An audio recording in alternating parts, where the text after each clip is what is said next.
Aplikasi Dokter to Dokter bisa di-download di Play Store maupun App Store secara gratis. Kemudian install aplikasinya.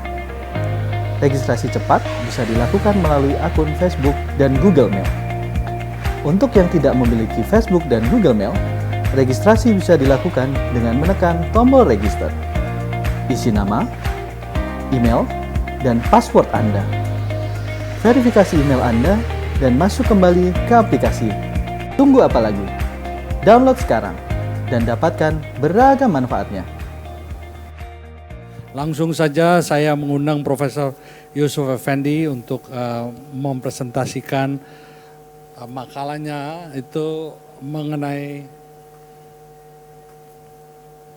maternal risk factor screening, history of preterm birth, obesity, BMI, infection, periodontal disease, BV, infection, vitamin D deficiency. Silakan Prof. Yusuf. Terima kasih Prof. Yopi. Terima kasih pada panitia yang telah memberi kesempatan pada saya untuk menyampaikan materi. Yang akan disampaikan yaitu mengenai maternal risk factors for preterm birth. Jadi di sini ada beberapa faktor risiko yang akan dijelaskan yang menyebabkan seseorang terancam untuk mengalami persalinan preterm.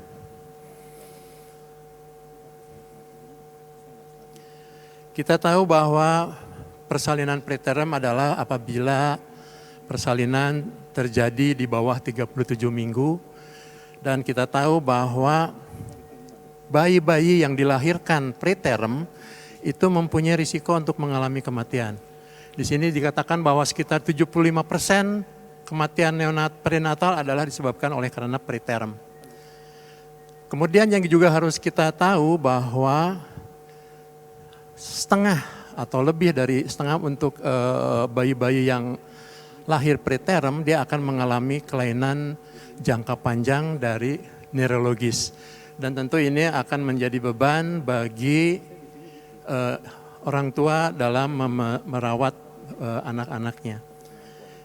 Dan bagaimana tadi dikatakan bahwa insidensinya memang cukup tinggi. Dikatakan tahun 2006 12,8% di Amerika, tetapi tadi video dari Michael Ruma mengatakan bahwa sekitar 9,9%.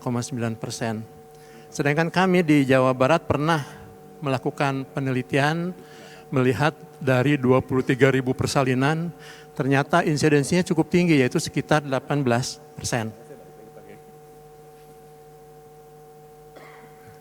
Ini kita lihat apa-apa saja sih penyebab kematian dari bayi-bayi yang preterm dengan berbagai masalah, dari mulai infeksi, kemudian juga karena bayi lahir terlalu rendah. Apa yang menjadi penyebab dari persalinan preterm ini? Tentu kita semua sudah mengetahui bahwa sebagian besar persalinan preterm itu terjadi secara spontan, yaitu hampir 50%, dan ada yang didahului dengan infeksi atau chorioamnionitis, kemudian ada juga yang disertai dengan pecahnya ketuban. Dan ini cukup menjadi porsi yang besar, sekitar hampir 80%, dan sisanya sekitar 20-30% itu adalah disebabkan oleh indikasi medis yang ada pada ibu atau bayi sehingga bayi harus dilahirkan. Nah, kita melihat komplikasi bayi-bayi yang dilahirkan preterm sangat serius. Dari mulai masa neonatal kita lihat bahwa RDS menjadi cukup besar oleh karena bayi yang terlalu muda lahir, dan ini akan menyebabkan kematian akibat RDS. Kemudian juga ada intraventricular hemorrhage, kemudian periventricular leukomalacia, kemudian NEC, PDE, dan infeksi. Kemudian yang juga kita pikirkan adalah jangka pendek. Dalam jangka pendek ini ternyata cukup banyak juga yang menjadi masalah, dari mulai ada gangguan dari infeksi nafas, kemudian juga adanya kelainan-kelainan pada organ-organ lain. Nah, ini yang menjadi masalah juga adalah long term, jangka panjang. Kita tidak sadar bahwa sebetulnya bayi-bayi yang lahir preterm pada masa usia sekolah dia akan mengalami berbagai masalah. yang tentu perlu diperhatikan mulai dari gangguan behavior, kemudian juga gangguan belajar dan sebagainya. Nah, di sini saya akan mencoba menyampaikan beberapa faktor risiko yang bisa menyebabkan seseorang ibu hamil mengalami persalinan preterm. Di sini dari mulai maternal karakteristik ibu, kemudian juga ada riwayat-riwayat reproduksi dan juga bagaimana kehamilan yang sekarang. Kita lihat di sini ada beberapa hal yang kita lihat dari mulai ekonomi, kemudian pendidikan, etnis, stres dan sebagainya. Tapi saya akan memfokuskan diri pada sesuai dengan yang ditugaskan, yaitu infeksi, kemudian periodontal disease, kemudian indeks massa tubuh, kemudian juga riwayat-riwayat persalinan yang lalu, kemudian juga defisiensi vitamin D.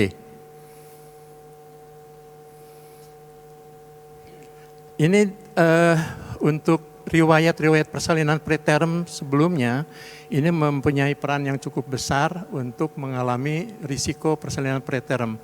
Di sini kita lihat ada perbandingan antara 15% sampai 3% antara yang mempunyai risiko dan yang tidak.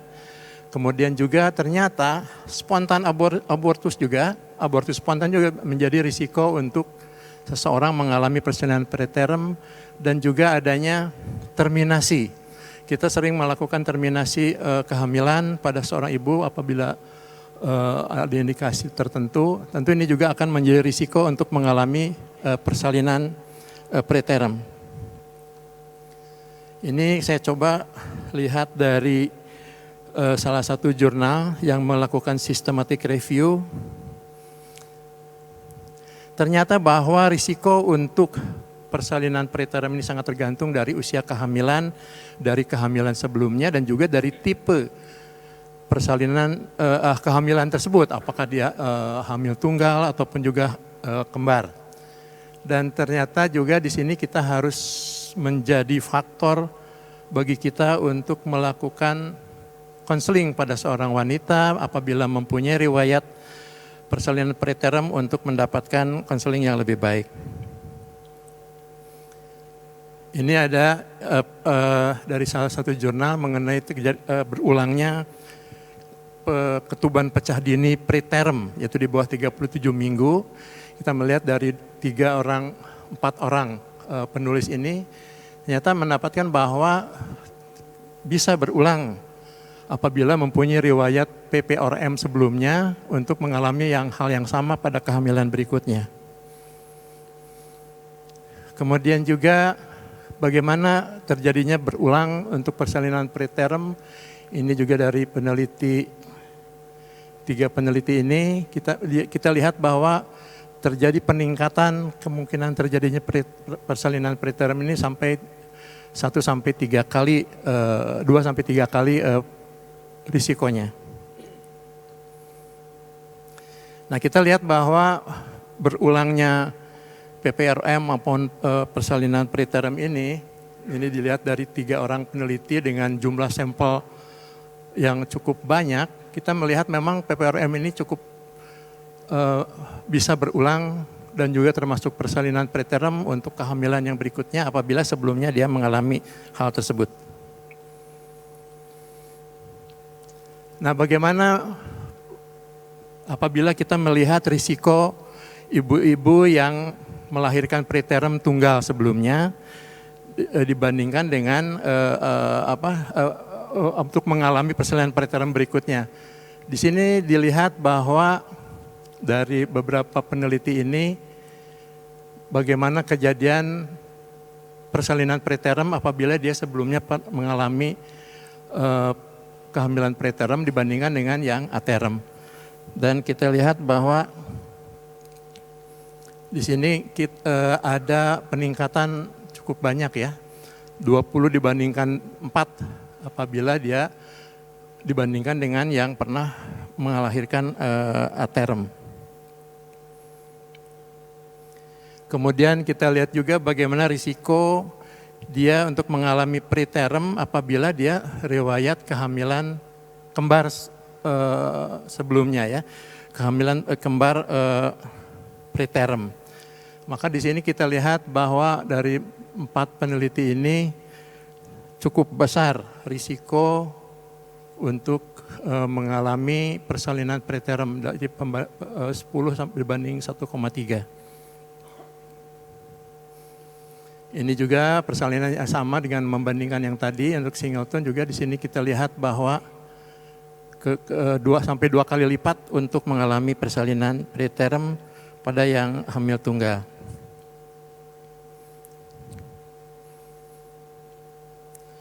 Kemudian kita lanjutkan mengenai indeks massa tubuh. Kita tahu bahwa pembagian dari indeks massa tubuh yang WHO sudah kemukakan dari mulai underweight, normal, overweight, obes. Obesnya ada kelas 1, 2, dan 3. Dari penelitian-penelitian yang dilakukan, ternyata didapatkan bahwa justru terjadi elektif atau persalinan preterm buatan lebih sering terjadi pada bayi-bayi ibu-ibu yang overweight. Apakah itu overweight, moderat maupun severe, ini kita lihat persentasenya sangat terus meningkat. Semakin berat, makin tinggi BMI-nya akan semakin besar kemungkinan dia mengalami persalinan elektif preterm. Sementara justru yang spontan itu banyak didapatkan pada ibu-ibu yang underweight. Nah, sekarang bagaimana mengenai berat badan ibu pada nulipara? Ternyata di sini didapatkan bahwa persalinan preterm spontan ini cukup tinggi ya, sampai 3 kali lipat pada yang moderate maupun severe obese dibandingkan dengan hanya 1,5 pada yang moderate. Jadi memang tetap obes ini juga cukup menjadi risiko untuk mengalami persalinan preterm. Nah, kemudian kita lihat di sini ada perbandingan bagaimana sebetulnya, ininya nggak jalan. Kita lihat bahwa ada peningkatan dari kemungkinan risiko untuk mengalami persalinan preterm pada ibu-ibu yang overweight. Kita lihat di sini risikonya cukup besar, yaitu antara 1,5 sampai 2, lebih dari 2. Kemudian bagaimana overweight dan juga pada ibu-ibu yang obes? Ternyata di sini kita lihat bahwa ibu-ibu yang berat badannya berlebihan ini mempunyai risiko untuk melahirkan preterm di bawah 32 minggu. Dan kemudian juga untuk persalinan preterm buatan, itu artinya karena karena indikasi-indikasi medis, ini juga cukup tinggi. Jadi di sini kita melihat bahwa perlu dilakukan pengawasan kepada ibu-ibu yang mempunyai berat badan yang berlebihan untuk untuk mengingatkan kemungkinan adanya kelainan-kelainan pada kehamilannya dan juga pada bayi yang dilahirkan. Hubungan antara indeks massa tubuh dengan persalinan preterm ini adalah seperti G-shape ini ya, jadi ada kurva yang seperti ini, dan obesity kelas 3B yang mempunyai paling besar untuk mengalami persalinan preterm. Nah, ini adalah hasil penelitian dari berbagai literatur review, mulai dari underweight, overweight, mild obese, dan juga moderate obese. Ternyata grafiknya adalah seperti yang J-shape tadi. Jadi nanti kita akan melihat bahwa semakin pada underweight terjadi persalinan preterm cukup tinggi. Kemudian pada normal dia akan menurun, kemudian begitu overweight semakin berat itu akan mengalami persalinan preterm semakin meningkat. Jadi ini gambaran dari kurva yang bakal didapatkan dari mulai underweight, normal, sampai obes. Kemudian risiko lain adalah infeksi. Kita tahu bahwa infeksi menjadi salah satu faktor untuk menyebabkan terjadinya persalinan preterum. Kita sudah tahu teorinya sendiri bahwa terjadi invasi kuman maupun adanya perangsangan dari sitokain untuk merangsang terjadinya kontraksi ataupun juga dipecahnya matriks ekstraseluler yang nanti akan berakhir dengan pecahnya ketuban ataupun juga persalinan. Dan yang cukup paling sering adalah infeksi dari urogenital tract ya. Di sini dikatakan bahwa risikonya adalah 2,1 kali dibandingkan dengan yang aterem, yang lahir aterem. Jadi ternyata di sini persalinan preterum cukup banyak disebabkan oleh karena adanya infeksi traktus urinarius. Sehingga ada perlunya kita melakukan pada waktu ANC untuk memeriksa adanya asymptomatic genital urinary infection. Infeksi lain seperti hepatitis ataupun HPV ternyata ini tidak begitu banyak berpengaruh terhadap kejadian persalinan preterum. Nah, ini yang jadi masalah juga adalah periodontal disease atau infeksi periodontitis. Ini juga ada kontroversi oleh karena sebagian mengatakan bahwa ini adalah salah satu faktor risiko. Tetapi ternyata memang yang paling sering terjadi adalah apabila penyakitnya itu adalah berat ataupun secara yang menyeluruh. Atau jika apabila disertai dengan adanya infeksi HIV ataupun preeklamsi, dan ini mungkin periodontitisnya akan menyebabkan persalinan preterum. Dan ini juga kita lihat bahwa dengan pengobatan periodontitis ternyata tidak menurunkan persalinan preterum ini. Kemudian bakterial vaginosis, ini mungkin kita semua sudah tahu bahwa ini salah satu penyebab infeksi yang paling sering di ibu-ibu, di wanita reproduksi, termasuk di sini adalah wanita hamil. Dengan berbagai penyebabnya, dan ini biasanya sebagian besar adalah asimptomatik. Dari meta-analisis dari 20.232 pasien hamil ternyata mengatakan bahwa risikonya adalah 2 kali lipat. Ya. Tetapi juga ada yang mengatakan pengobatan apabila ditemukan lebih awal juga ternyata tidak mempengaruhi, tetap masih tinggi. Dari meta-analisis untuk melihat bagaimana efek pengobatan BV terhadap persalinan preterum, kita lihat di sini bahwa ternyata sebagian besar tidak memberikan hasil yang diharapkan. Kita lihat di sini memang sebagian besar dari peneliti-peneliti ini tidak mendapatkan penurunan persalinan preterum dengan memberikan pengobatan pada BV.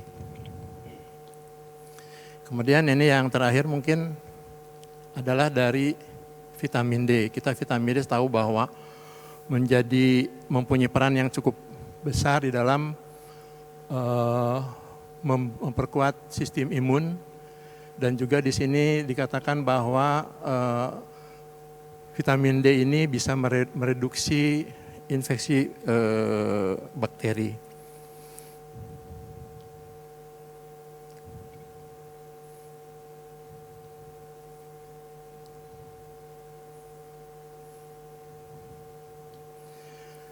Kita tahu pembagiannya seperti ini, ada defisiensi, insufisiensi, dan yang normal, dan ternyata vitamin D ini banyak terjadi defisiensi ini akan menyebabkan terjadinya persalinan preterum. Tetapi pemberian vitamin D untuk mencegah persalinan preterum masih belum perlu penelitian yang lebih banyak lagi. Dan ini kita lihat yang terakhir bahwa ada perbedaan memang antara yang defisiensi dan yang tidak. Untuk terjadinya persalinan preterum terjadi peningkatan pada yang defisiensi vitamin D. Kita lihat 1,29 kali untuk kemungkinan risiko mengalami persalinan preterm. Baik, terima kasih. Mungkin itu yang bisa saya sampaikan. Terima kasih. Assalamualaikum warahmatullahi wabarakatuh. Waalaikumsalam.